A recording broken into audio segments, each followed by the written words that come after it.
Welcome to another edition of 42 Straight Years In. On my crackhead update, there's a lady live here, she's an albino. During all those snowy days when it was snowing like hell outside, sometime I would open the patio door 2 or 3 o'clock in the morning, let some of that cold air in, because it'd be too hot in here, and I don't want to adjust the heat. And I always see this lady out in that cold and snow, she's walking. So this morning, I was out cleaning the car off, and she walked up and asked me would I like to have a car date. I said, what? She said, a car date. She said, you got a car? We can have a date right here in your car. She said, I only go for $60. I had to politely pass on her. But I see this lady walking all the time, man. She walks all the time. I always notice I see her getting in people's cars, but she lives here. Well, whatever she got going on, at least she pay her rent. That's my crackhead update. Y'all know what it is. Get your shanks out and let's ride.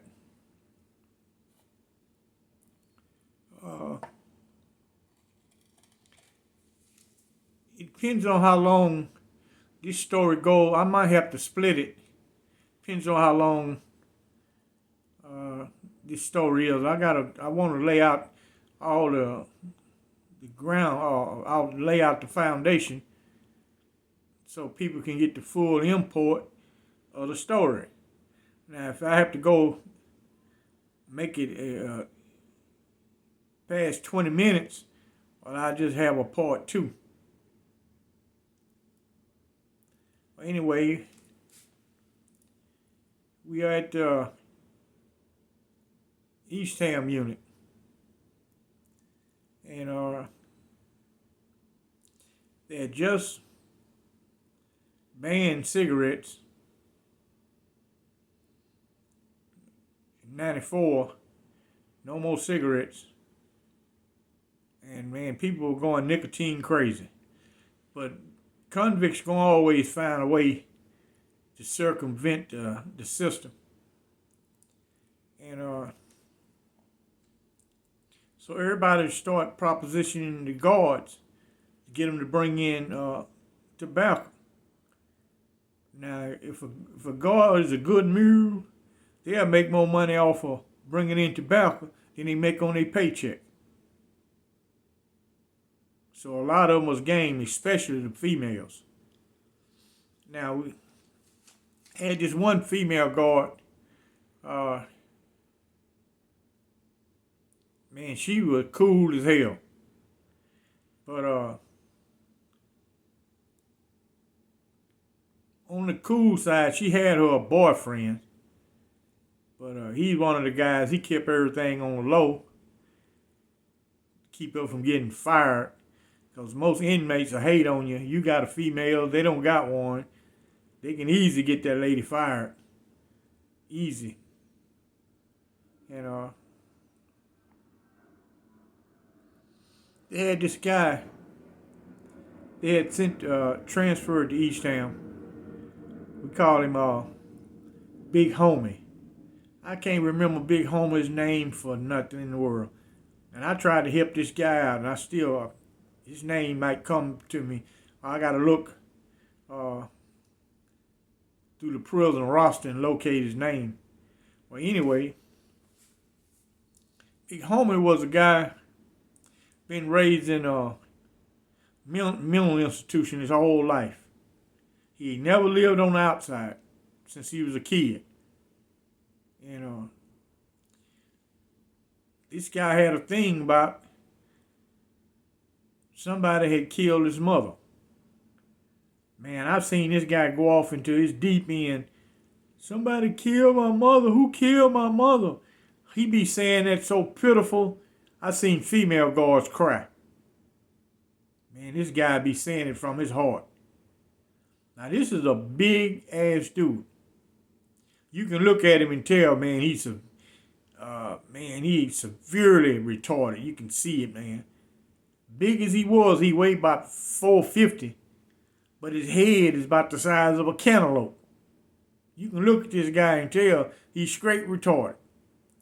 Now, some psychiatrists at Vernon State Hospital had came to the conclusion that this guy can make it on the outside. So they released him from the mental institution. He's on the city bus in Houston. This man ain't never lived on the outside before. He ain't lived in nothing but mental institutions. And some lady said he touched her on the bus. So they called the cops. They arrested him. And they sentenced him to 60 years. Now this man can't read and write. He can't read and write, so I know he didn't understand the charges. Back in the day, Houston had a publication called the name of this publication. Oh man, but some people out of Houston know who Skipper Lee Frazier is. He's a well-known on-air personality from Houston, Texas, and I wrote him a letter to try to get this guy some help, man. I can just imagine how they did him in the courtroom. This man can't read and write, and they ain't got no evidence except this lady saying he touched me. But back during that time, the city buses didn't have cameras on it, so they ain't got no evidence, just her word against his word. And this man been in a mental institution his whole life. It's his first day out. So they gave Big Homie 60 years. Aggravated, meaning that he got to serve 20 years before he eligible for parole.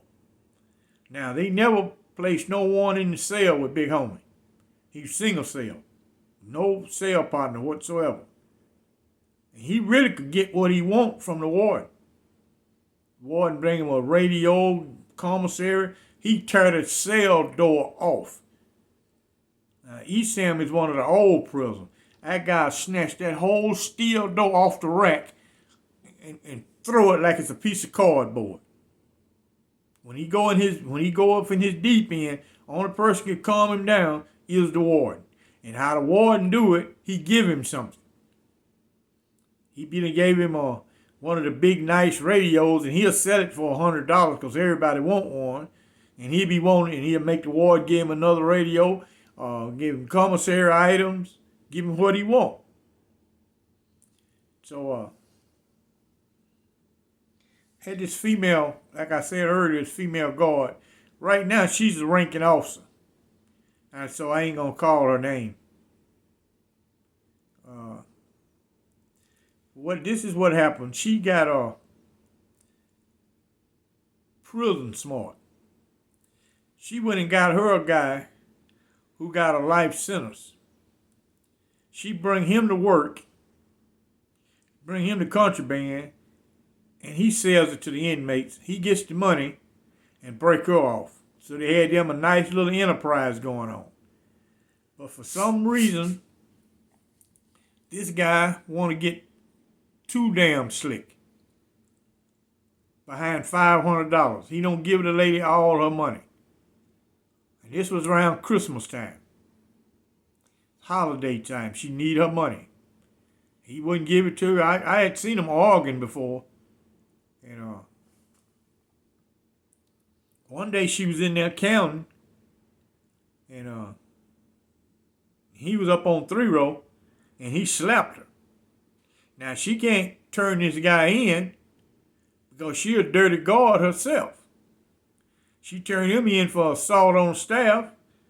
Well, he gonna turn her in for bringing the contraband in. So she between a rock and a hard place. So this is what she do. She get real smart. Big Homie, about every 2 weeks,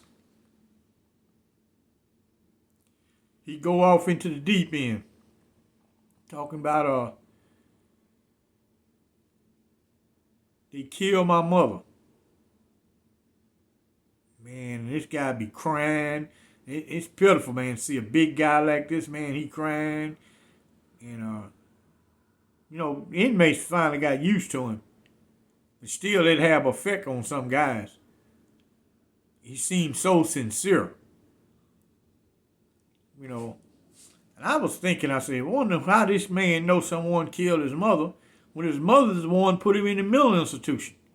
She the one who signed him over to the mental department. So how do he know what happened to his mother? He can't read and write. He can't. His comprehension is zero. Anyway, I ain't ever questioned him. I just tried to get him some legal help, get somebody to look into his case. They had charged him with aggravated sexual assault, and he said he pled guilty for a 60-year sentence. This man never been in trouble before in his life. He ain't gonna just go in there and cop out for no 60 years. There's no evidence whatsoever. Anyway, the name of that publication from Houston was the Forward Times. I don't even know if they publish that anymore. It was the Forward Times. And I had a big article published in the Forward Times concerning Big Homie, trying to get somebody to help him. And anyway, the convict, he done jacked the female guard for her money. First, the thing was going good. If you prison smart, you can look at some guy who ain't never had nothing. All of a sudden, this guy got all this free world stuff. He's going to commissary. He's smoking cigarettes. He got weed. It's easy to figure out that he getting broke off by a guard.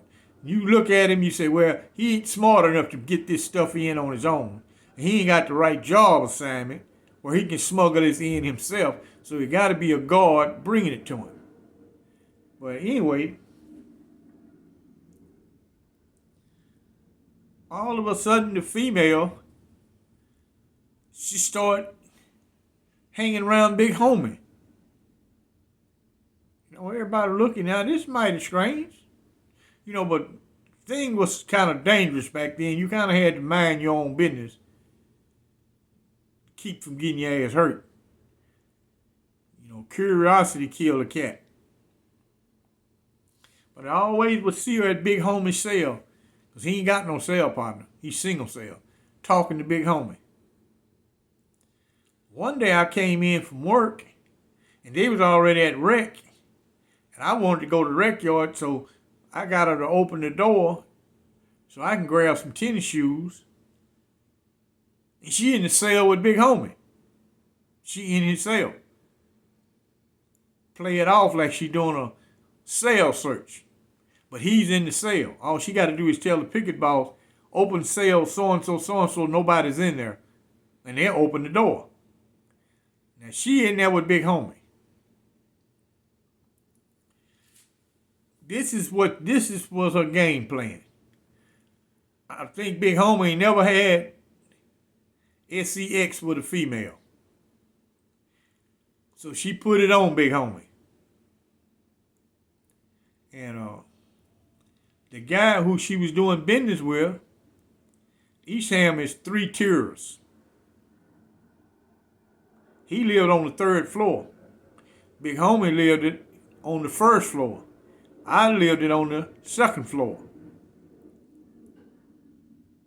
So from where my cell is located, I basically can see what go on upstairs, and I can see what's going on downstairs. Anyway, this go on. Every time it's rec time. Most guys, Isham was guys over there love recreation, man. They don't miss recreation for nothing. Big Homie normally go to the rec and walk around the rec yard. All of a sudden he don't go to rec no more. And she always at his cell. Now,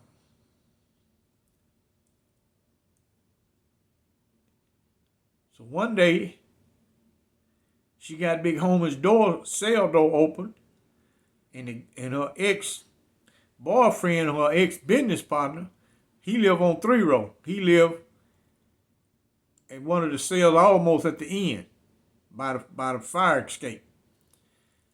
So ain't the one way down is you climb over the run down the 2 row, or you get your ass thrown all the way off a 3 row to 1 row. And she let big homie out, got his cell door open. And he go up on 3 row. Just standing around up on 3 row. When they opened 3 row doors, he jammed this guy up and told him, "You the one who killed my mama. You killed my mama." The dude said, "Big homie, I don't even know you, man. I don't know you, your mama. I don't know nothing about you." He said, "No, you killed my mama." Big homie went to crying. This is a big dude, man. You do not want to let him get his hands on you. He's almost a rep. He's so strong, he get his hands on you. Ain't no getting away from him. Well, anyway, this guy snapped that he trapped on 3 row. So he tried to fake. Big homie's too big on this narrow tier. You can't go around him. It's only about 2 feet wide up there. You can't go around this big dude. You got one option. You try to fake him out and climb off a 3 row real fast and hope he don't grab it. Climb from 3 row to 2 row and then maybe jump on the 1 row and try to run. That's your only option. So that's what this guy did. He faked and gonna try to climb down and run. Big homie reached down and got him by his shirt. This dude is so strong, he pulled him back up with one hand, just holding him. Now he holding him off a 3 row. And this dude hollering, "Hey man, somebody help me. Somebody help me." Now this female, she's down on the first floor looking at the whole thing. Normally at East Ham when something go on, they holler fight. You hear them slamming all the riot gates and guards come from everywhere. She don't say nothing. This guy's dangling off a 3 row, off the 3rd tier. So, big homie's telling him, "You killed my mama. You killed my mama. Now I'm gonna kill you." That dude say, "Man, please, man, I don't even know your mama, man. You made a mistake." He said, "No, I ain't made no mistake. You the one who I've been looking for all these years who killed my mama." Man, he just went to pounding this dude, man. I'm talking about pounding. He pulled him on over the run and just stomped him. Man, you can hear bones breaking in this dude, man. Big homie's a big guy, man. He stomped this guy and stomped him, then picked him up and threw him off the 3rd tier. He landed down on the 1st floor over in the window. That's where he landed at. Then the female called fight. "Fight on S-line." She didn't even say it loud. "Fight on S-line." Finally, one of the other guards heard and they went to screaming, "Fight! Fight on the north end! Fight on the north end!" And here they come running. Now, big homie is still up on 3 row. So the warden came down there. He know even if they suit the team up, they're going to have trouble with big homie. I done seen them try to suit up and run in on him. Can't do nothing with this big old dude. They can't do nothing with him at all. So the warden came in and tried to talk to him. And he didn't have a weapon. He did this with his hands. And he was telling the warden, "That's the guy who killed my mama right there. That's him." So the warden said, "Okay, well, he's dead now. Come on down, and we're going to take you to lockup." Big homie said, "I'm not going to lockup. I'm not going." So now I'm up in my cell. I'm on the 2nd floor. I'm looking at the expression on this female guard face. She don't show no remorse whatsoever. You can tell. It's easy to figure out what she done did.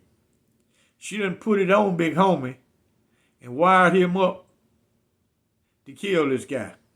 She done convinced Big Homie that the guy who she used to do business with is the guy who killed his mother. She's getting him back. Retaliation behind the $500 he jacked her for. So that's his retaliation. He loses his life. Y'all got this story in, under my regular time frame. Y'all follow me over on Patreon. The link will be in the description. Y'all smash that like button up. It don't cost you nothing. I need my likes smashed up. Y'all like and subscribe. And I thank you for watching. And my next video, I have the conclusion of Big Homie. I don't want to make this video too long.